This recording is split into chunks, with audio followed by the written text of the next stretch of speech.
Hello everyone and welcome to Life Begins at 20. My name is Mark and today I have the brand new Commander 2016 deck, Open Hostility, to open for you. This is one of the 5 new decks with each having a 4-colour commander.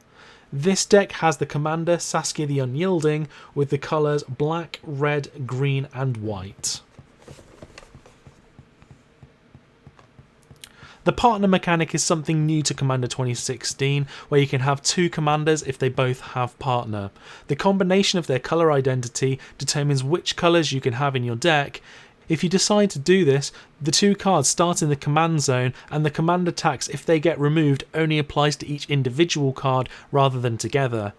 This would then cause the remaining deck to be 98 cards. Each commander box contains the following: a 100 card commander deck, which includes 4 foil commanders, foil oversized card of your commander, 10 double-sided tokens, a deck storage box, a deck strategy insert which talks about what cards are in the deck and strategies for it, and a magic quick reference guide. So let's open up the deck and see what it has inside. There'll be a link in the description below for the deck list itself, so you can just quickly check through that. Do a brief overview of which cards are in here.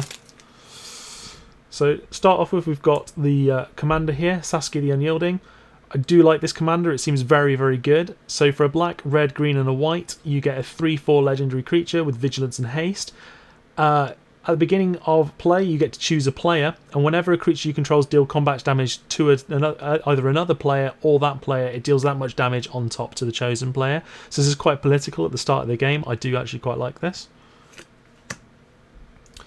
Next to the legendary creatures, we've got Ravos Soultender. So for 3 a white and a black, we get a 2/2 flyer, where other creatures you control get +1/+1. At the beginning of your upkeep, you may return a target creature from your graveyard to your hand. It seems as a pretty decent card for this deck as well, just because bringing creatures, which you're going to be flying in with an aggressive deck that it is, at your opponent, it was nice to get them back. Also, being able to buff them up is something that's sort of quite good for this deck as well. Next to the legendaries, we've got Tymna the Bloodsower. So for 2 a red and a green, it's a 2/2 a trample, and whenever she deals combat damage to a player, you get to create that many 1/1 green sapling creature tokens. So idea with buffing creatures up means the more you'll get more creatures, which means you can attack then for more to different players. Really do like that card for this deck. And last of the legendary creatures we've got is Tymna the Weaver. So for 1 a white and a black, we've got a 2/2 with lifelink. At the beginning of your post-combat main phase, you may pay X life, where X is the number of opponents that were dealt combat damage this turn. If you do, draw X cards. Seems pretty good, especially in an aggressive deck. Dealing combat damage to at least one other player because of your commander if it's out means that more than likely you'll be able to get 2 cards, which is pretty good, and the lifelink then helps pay for that. Then we go through for the double-sided tokens here. I do like that they've included them double-sided.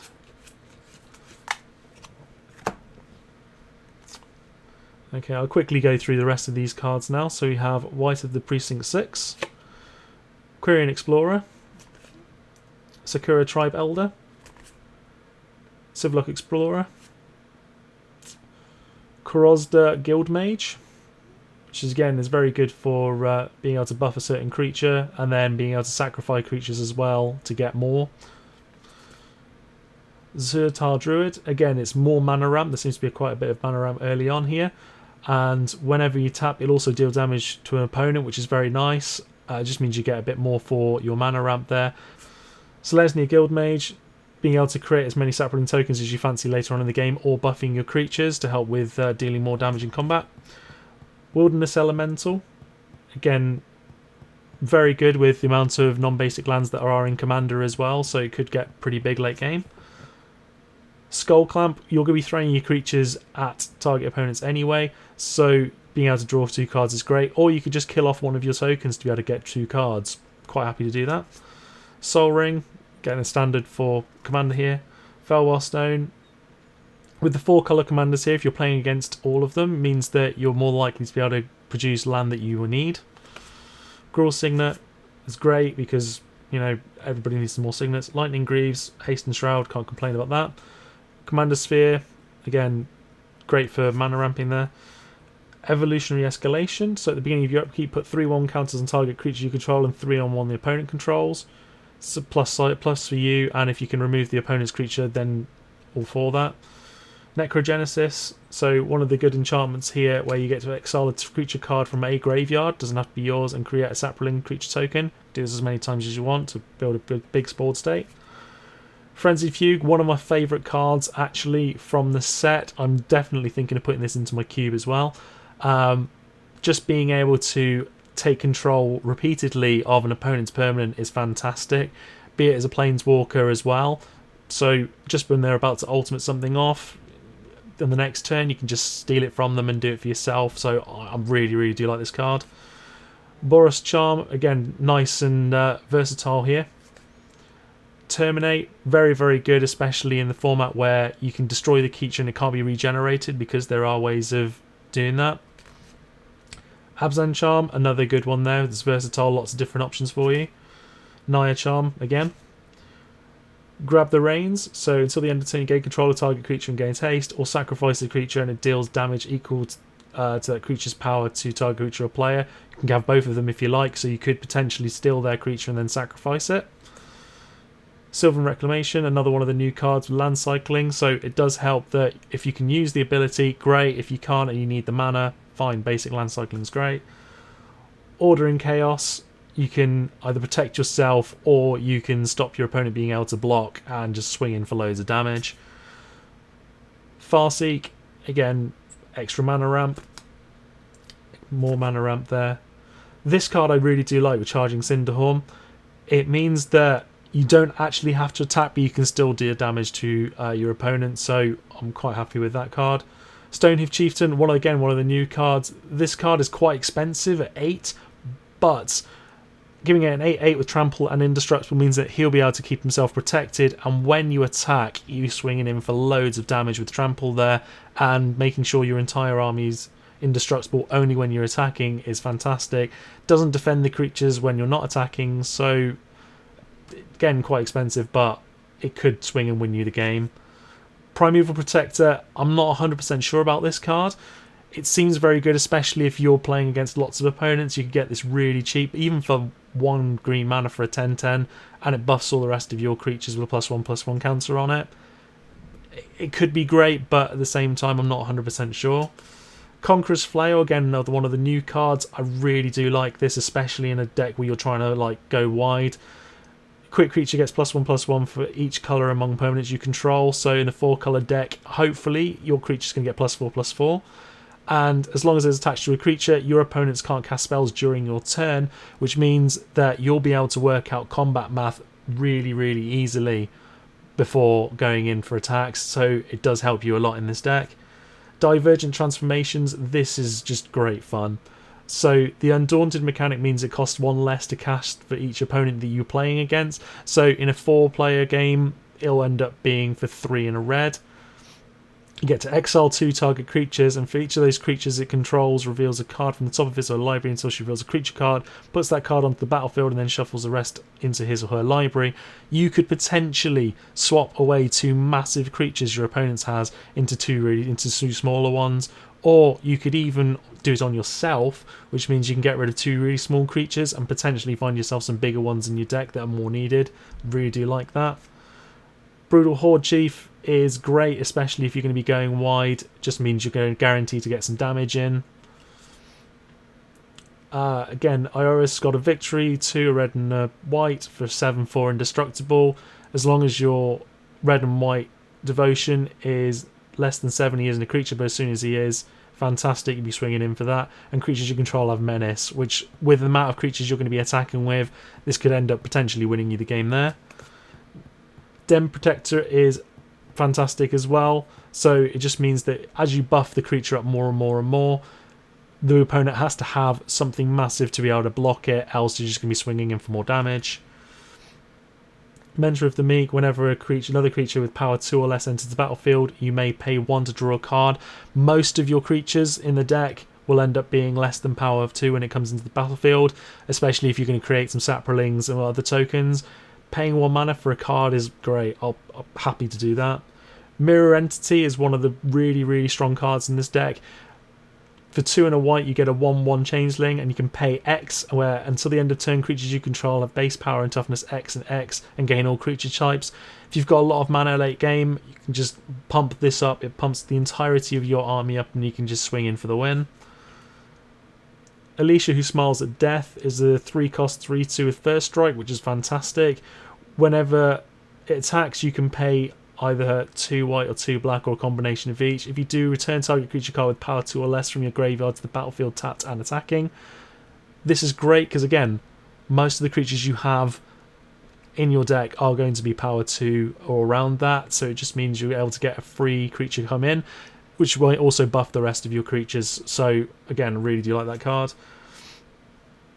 Taurean Mauler, so for 3 you get a 2/2 changeling. Whenever an opponent casts a spell, you may put a +1/+1 counter on your Mauler.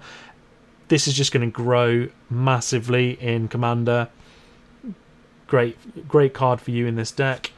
Managorger Hydra, again the same principle here.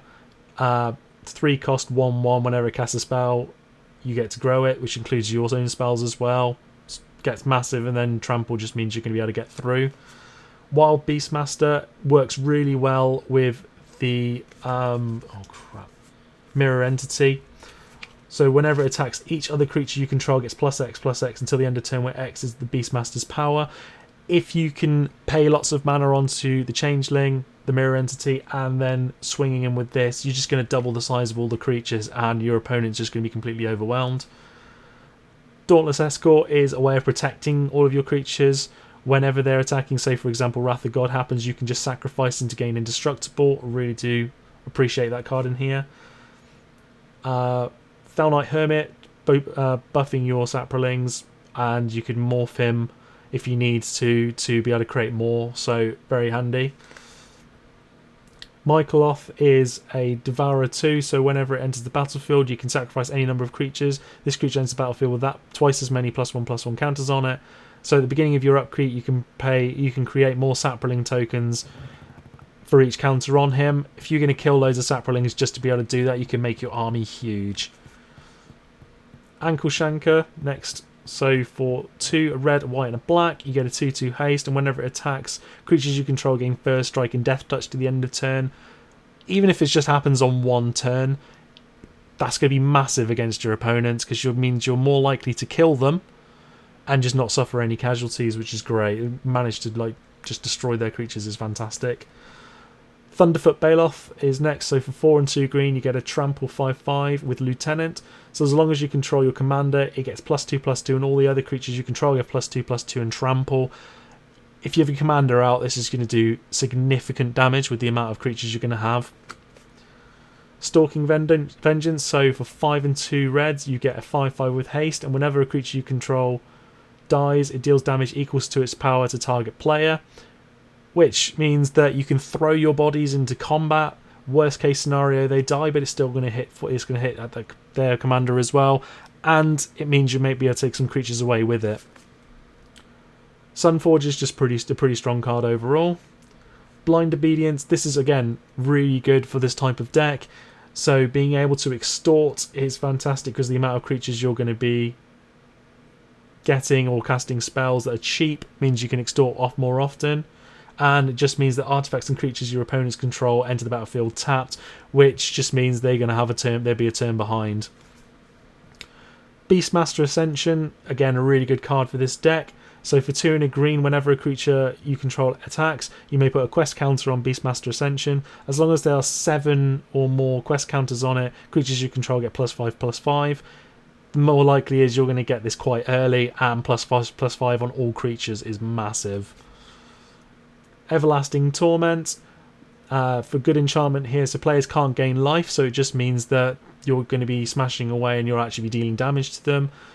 Damage can't be prevented, which is also very good, and all damage is dealt through the Sourcehead Wither, so -1/-1 counters, which just means you can throw little guys at your opponents, and the bigger creatures then will end up getting whittled down. So it just means that your little creatures might end up doing a lot more damage than if they just attacked, and then the creature will be fine the next turn.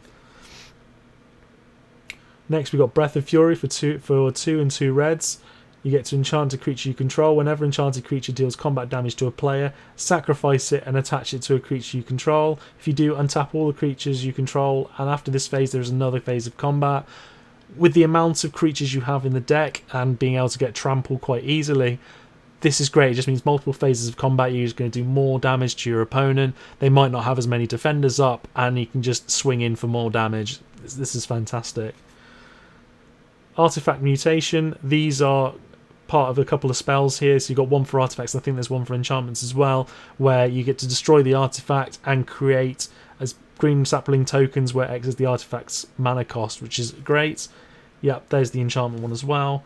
Crackling Doom is a very good card as well for this set, just because it deals 2 damage to each opponent, which is fine for 3. So if you've got plenty of opponents, that's great. And each opponent sacrifices a creature with the greatest power among creatures he or she controls. Just means that you're going to get rid of one of their biggest threats. So whenever you attack next, you won't have to deal with it. Really strong card there. Utter End, just exiling a non-land opponent, just means that they won't be able to get it back. Shamanic Revelation, you get to draw a card for each creature you control. That's going to be massive in this deck with the amount of creatures you're going to have. And you gain 4 life for each creature you control with power 4 or greater. Later on, if you manage to get the quest counters on to Beastmaster's Ascension or any other type of thing which boosts your creatures up, you're going to gain so much life with this card as well. Clan Defiance, again, is great. You get to choose one or more and deal X damage. Later on in the game, you can just wipe away a load of creatures.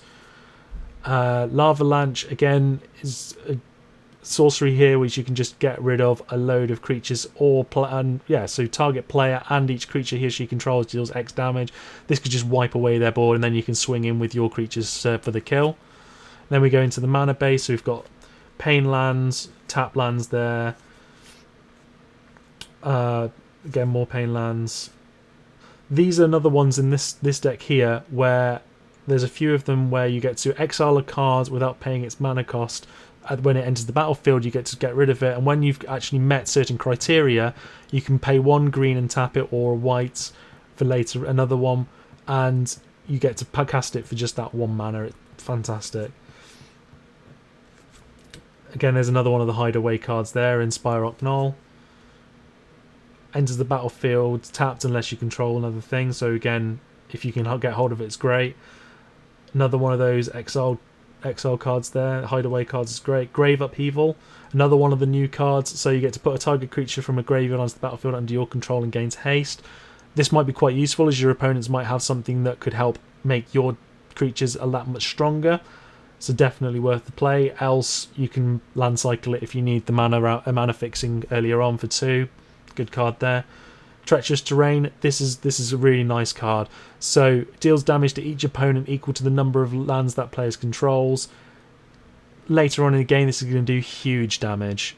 And again, it's got basic land cycling on it as well. And then it's just your basic lands. Okay, 2 the wrong way around, which is interesting. Oh, okay, there's your command tower there. Evolving Wilds. And more of your basic lands. Ash Barrens, which is one of the new land cards there. I really do like this. It's going to be strong either for being able to tap for your mana as a colourless, or land cycling later on in the game if you need to get hold of some mana fixing. Some bounce lands, and then your 3 colour lands. They seem a bit sticky here. Okay. Definitely stuck together. More bounce lands there. Not quite sure why they're stuck together there. That's not very nice. All 3. That doesn't sound very good. At least there's no damage. Oh, there's a little bit of damage been done there. Great. Thanks, Wizards, for that. Yeah. And Terramorphic Expanse as well. Not very happy with the fact that cards have been stuck together a little bit. So we'll just have to see whether that's the same with the rest of them. Overall, Open Hostility looks like a really fun deck to play. You've got to focus on making several early creatures and swinging in at an opponent. Spirit Entity and Wild Beastmaster will help build those smaller creatures into threats, and with Saskia's help, you can attack one player to take another player's life total down. All of the combos in this deck make it pretty cool and fun to play. For the aggressive player that wants to swing in with multiple creatures and take down multiple enemies at the same time, this is the deck for you. Links to the deck openings for the other 4 Commander 2016 decks can be found on this page and in the description below. If you enjoyed the video, please give it a thumbs up as it really helps the channel to grow. There has been a massive increase to subscriber levels, so thank you all so much for joining the channel, and if you haven't already, please hit that subscribe button for more Magic the Gathering content. I just want to say a huge thank you to Pendrakes for getting the products to me on release day. The customer service was fantastic when ordering the products, so I could get the videos out for you as soon as possible. For the UK viewers, there is a link to the store in the description below, which has very competitive prices for all trading card products. Thank you all so much for watching, and I'll see you in the next video.